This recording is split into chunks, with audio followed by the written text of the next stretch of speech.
Part 1. You will hear a conversation between two students about buying a used car. First, you have some time to look at questions 1 to 6.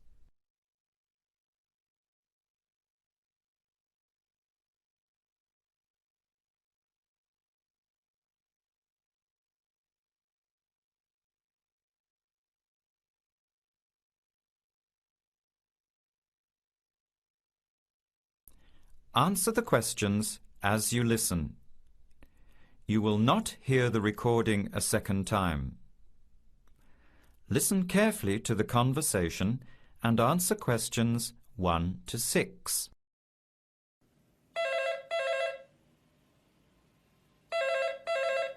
Hello, Hello. Can I speak to Eleanor, please? this is Eleanor speaking. Hi. My name is Jan. I'm calling about the car that was advertised on the notice board in the Student Union building. Is it still for sale? Yes, it is. Your ad says it's a 1985 Celica, in good condition. It's old, but it has been well looked after. My family has had the car for 10 years. I'm just the third owner and my mother had it before me, so we know its history. We've got all the receipts and records. It's had regular maintenance and the brakes were done last year. It runs really well but looks its age. Why are you selling it, by the way? Well, I'm going overseas next month to study.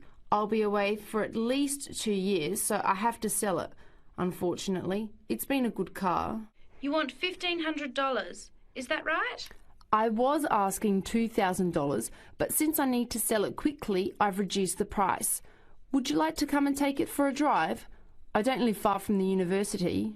Yes, I'd like to have a look. What time would suit you? Any time this evening is fine. Well, I finish classes at 6 o'clock. How about straight after that? Say 6:30? Great, I'll give you directions. When you leave the main gate of the university, turn left on South Road and keep going until you get to the Grand Cinema. Take the first right, that's Princess Street. I'm at number 88 on the right. So it's 80 Princess Street. No, it's 88 Princess Street and the suburb is Parkwood. You'll see the car parked in front. It's the red one with the for sale sign on it. Okay, thanks Eleanor. I'll see you later. Bye. Before you hear the rest of the conversation, you have some time to look at questions 7 to 10.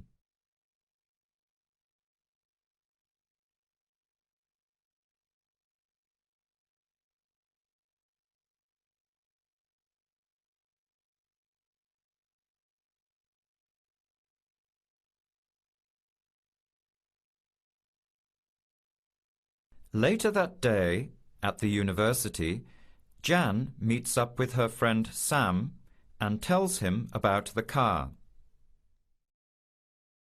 Hi, Sam. Hey, Jan. What's happening? I'm glad I ran into you. I've decided I have to get a car. You're going to buy a car? Do you really need one? I'd probably still be driving, except that my car broke down last year. Instead of getting another one, I just moved closer to the university and went back to riding a bike. Better for the environment, better for my health, and I save a lot of money. Did it really cost that much? Well, when you think of registration, insurance, rising petrol costs, parking plus maintenance and repairs, it adds up. I know it's going to be expensive, but I really need my own transportation. It takes half an hour by bus each way to university as it is. But now I'm working at night in the city. There's no way I want to hang around waiting for a bus late at night, then walk 3 blocks home alone. Hey, I think you've got a point there. So what kind of car are you looking at? It's an 85 Celica, same kind as I used to have. The owner's asking $1,500. That's pretty old. How many kilometres has it done? You know, I forgot to ask. I'll have to check tonight when I go to see it. Would you be able to come with me to have a look? At about 6:30? Sure, I'll come, but I don't know a lot about cars. I do know one thing, though. I wouldn't buy an old car without having a mechanic look at it first. That's a good idea. But won't it cost a lot? Not really. You can get a check done through the Automobile Association for $80, and it comes with a report on the condition of the car. It can save you a lot of money in the long run. I'll keep that in mind. So we have to get to Parkwood at 6:30. Do you want to take the bus? It goes straight down South Road every 15 minutes. Or maybe we could walk. I don't think it's that far. Actually, I could borrow my roommate's motorbike for an hour or so. He's working all evening in the library. Do you think he'd mind? No way. He owes me a favour or two. OK, great. See you at 6, outside the student centre. That is the end of part 1. You now have half a minute to check your answers.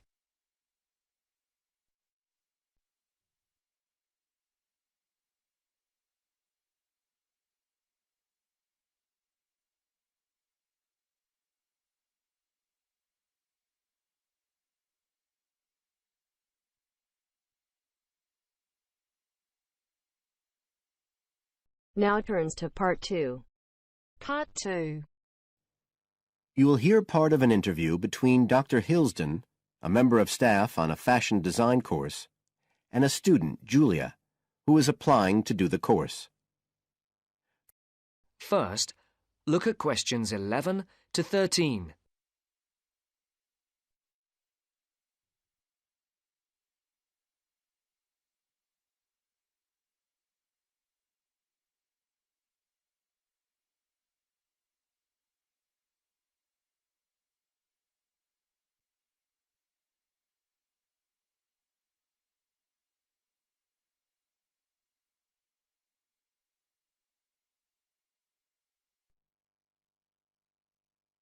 Right, Julia.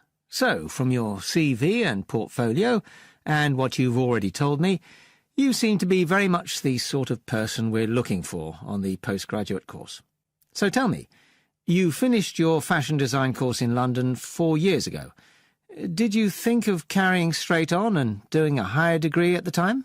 Yes, but there were financial pressures. So I ended up working in the retail industry, as you can see from my CV. And actually, it was a very useful experience. In what way? Well, I was lucky to get the job with Fashion Now. They're a big store. And one of my priorities was to get as much experience as possible in different areas. So that was good because I had the chance to work in lots of different departments. And having direct contact with the customers meant I was able to see how they reacted to innovation, to new fashion ideas. Because with Fashion Now, a designer might show something in New York or Milan, and there'll be something similar in the shop within weeks. So that was probably the most useful thing for me. Right. And so what's made you decide to do a postgraduate course now? Well, while I enjoyed working at Fashion Now, and I learned a lot there, I felt, the way forward would have been to develop my managerial skills, rather than my skills in fashion design, and I'm not sure that's what I want to do. Yes. When I was doing my degree in London, I'd been interested in women's wear, but I know that there's been a lot of work done in areas like new fabric construction. And though I'm not intending to go too deeply into the technology, I'd be very interested in looking at how new fabrics could be used in children's wear. So I'd like the chance to pursue that line. Yes, good. And are you at all concerned about what it's going to be like coming back into an academic context after being away from it for several years? No, I'm looking forward to it. But I'm basically more interested in the application than the theory. Or at least that's what I've found so far, and I'm hoping the course will give me the contacts and skills I need eventually to set up my own enterprise. I'm particularly interested by the overseas links that the department has. Yes, many of our students look overseas or to international companies for sponsorship of their projects. Before the talk continues, look at questions 14 to 20.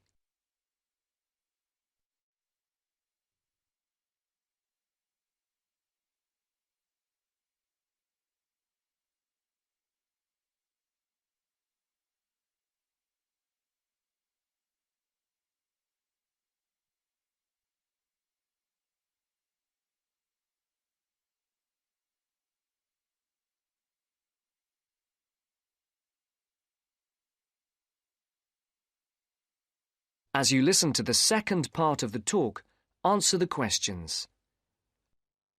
And the facilities here look excellent. I just went to look at the library. It's really impressive. There's so much room compared with the one at my old university. Yes, most students find it's a good place to study. And there are link-ups to other universities, of course, and all the usual electronic sources. The staff run an information skills programme, which we recommend all postgraduates do in the first week or two. Design students find these special collections particularly useful. Yes. Then we have a separate computer centre, which has its own academic coordinator, Tim Spender. He's got a background in art design, and the ethos of the centre is that it's a studio for innovation and creativity, rather than a computer laboratory. Oh, right. I liked the study spaces where students can sit and discuss work together. Very useful for joint projects. We always had to do that sort of thing in the cafeteria when I was an undergraduate. And I read in the brochure that there's a separate resource for photography. Yes, it's called Photomedia. It's not just for photography, but things like digital imaging and new media. It's a resource for all our students, not just fashion design. And we encourage students to work there, producing work that crosses disciplinary boundaries. It's well used. In fact, it's doubled in size since it was set up 3 years ago. And we also have an offshoot from that, which is called time-based media.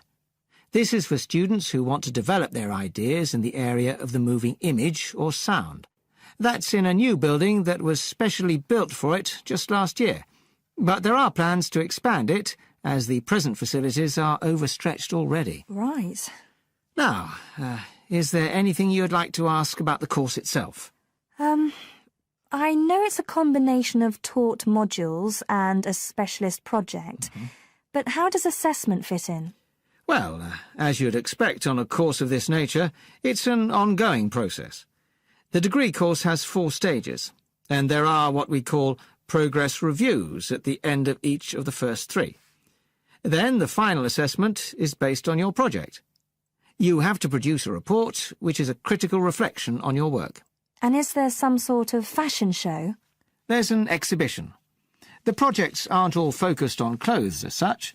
Some are more experimental, so that seems more appropriate. We ask representatives of fashion companies along, and it's usually well attended. Right. And another thing I wanted to ask. That is the end of part 2. You now have half a minute to check your answers.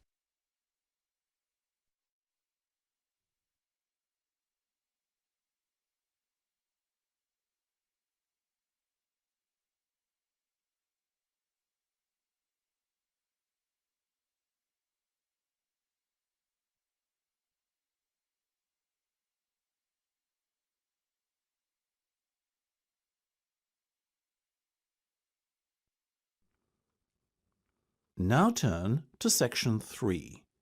Section 3. You will hear a discussion between 2 students and their tutor. First, you have some time to look at questions 21 to 25.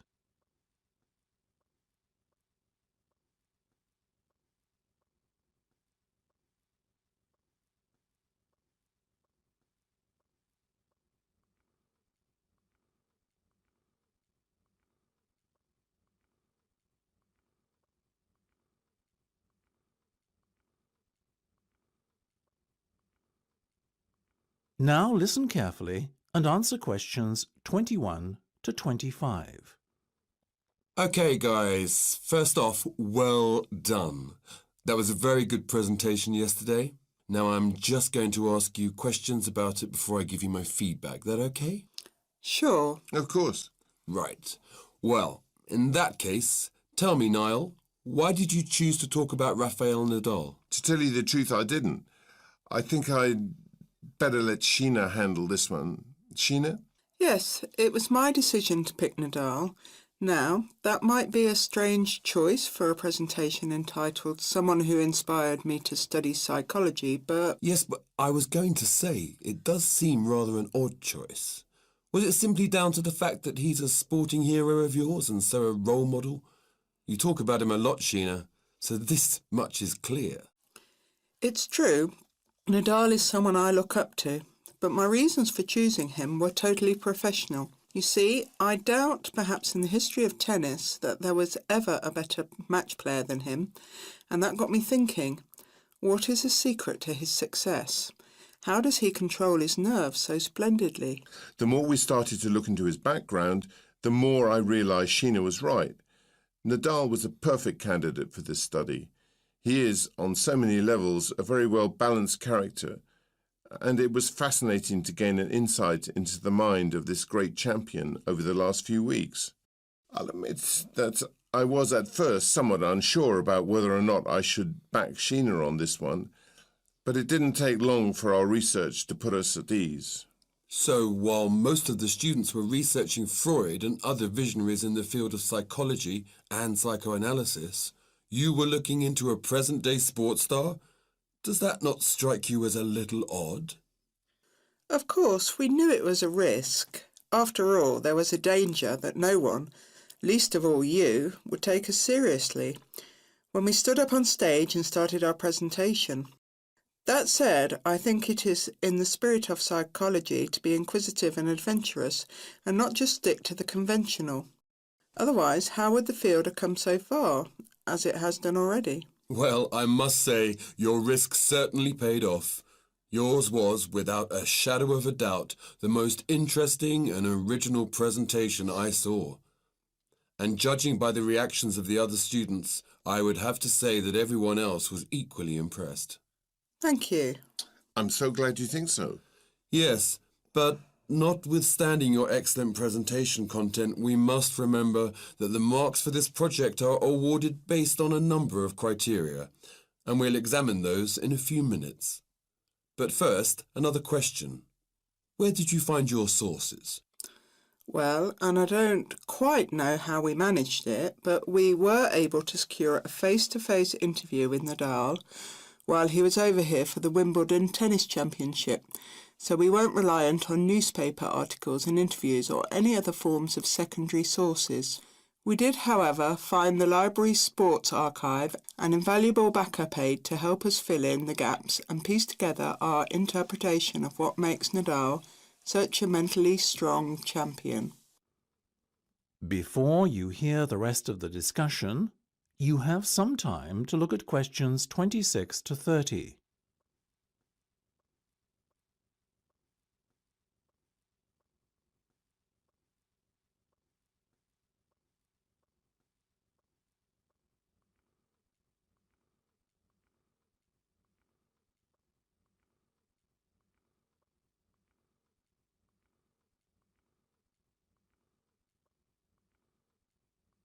Now listen and answer questions 26 to 30. Okay, well, as I said, congratulations again for your excellent work. Now it's time for my feedback. The first area where marks were awarded is in your use of equipment. I felt that had you not been a little too reliant on the overhead projector, and had you, for example, used the interactive whiteboard and audio equipment a little more effectively, you would have received top marks in this section. As things stand, though, your use of equipment was still very satisfactory. It's just a shame as it was an opportunity missed to score full points. The next area I was asked to assess is content. As you might have guessed, I simply can't fault you on that. Highly original work, so well done. As for your timing, I felt that the two of you were a little too over-rehearsed, so the presentation felt, at times, a little robotic. That said, again, it was very satisfactory, and you would get full points for effort. Sadly, though, there is such a thing as trying too hard, and that cost you top marks here, I'm afraid. Oh, I see. Right. What was particularly impressive, though, was the thick handout you'd prepared for everyone. I took it home to read through it afterwards, and it was very well written. But not alone that, it also enhanced my experience of the presentation itself on the day, as I was able to refer to the handout for further information on what was being discussed and to answer any questions I had. Very nice. As for your level of interaction, well, you had so much that you were intent on packing into your 20-minute time slot that sadly you run out of time at the end, which left no room whatsoever for interaction and no one had the chance to ask you any questions. You've probably guessed, therefore, that you did worse than average in this department and unfortunately your score will have to reflect this. Oh my goodness, everything sounded so positive at the start. That is a big disappointment. We worked so hard. Now, don't be so quick to get deflated. Remember, your presentation skills only count for 15% of the project grade. Your score in this assessment, even if it were terrible, would still not be enough to prevent you from getting top marks overall. It's very hard to score well in the presentation assessment anyway, so believe me, you both did reasonably well. Thank you. I wish I felt like that. Yes, your feedback was very constructive. We're just a little disappointed with ourselves. Why? That's the end of section 3. You have half a minute to check your answers.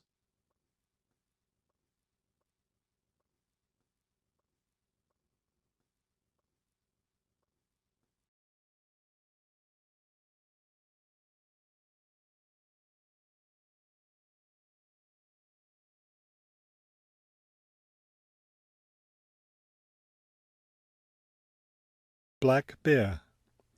First, you have some time to look at questions 31 to 35 on page 126.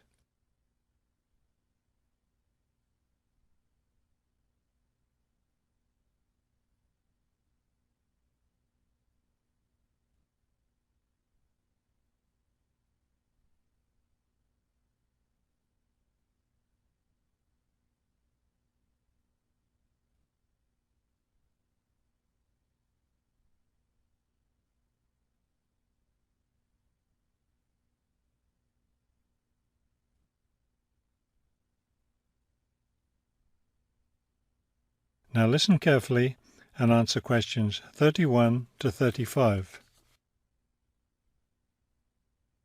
The black bear, or Ursus americanus, has a wide range inhabiting forested areas of North America, including Canada, the United States, and parts of northern Mexico. Black bears are omnivores, getting their nutrition from a wide variety of plants and animals. The particular foods any one bear eats depends on what's available in the area where that bear lives, as well as on the season of the year. Generally speaking, plant foods make up 90% of the bear's diet.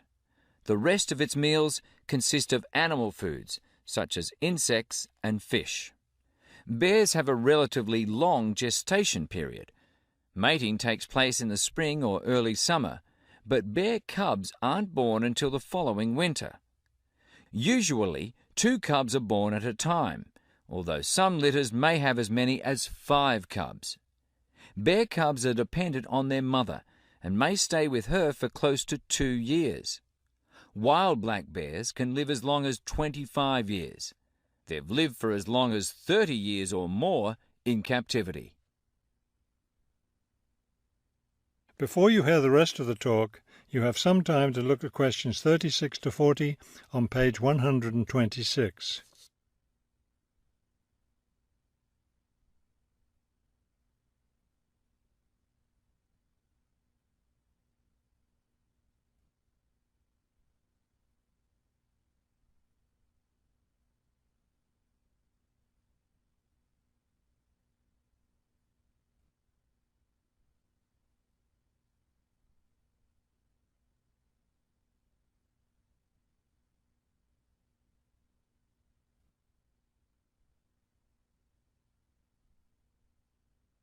Now listen carefully and answer questions 36 to 40.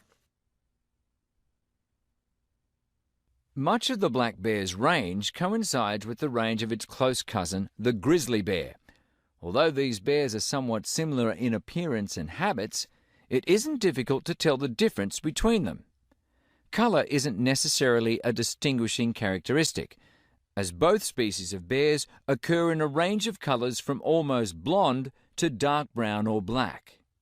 Many black bears, however, have a patch of fur on their chests that's lighter in colour than the rest of their fur.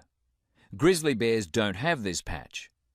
Size isn't always a distinguishing feature either, although grizzly bears are usually heavier with an average weight of 225 kilos. Black bears average 140 kilos in weight. Grizzly bears spend time digging in the ground for roots and tubers that make up part of their diet. The large muscles they need for this give them a distinct shoulder hump. This hump is absent in black bears, which don't do the same kind of digging. The shape of the face and ears is also different in each species of bear. Grizzly bears have a depression between the eyes and nose, and short, round ears. Black bears, on the other hand, have a straighter profile and longer, more pointed ears.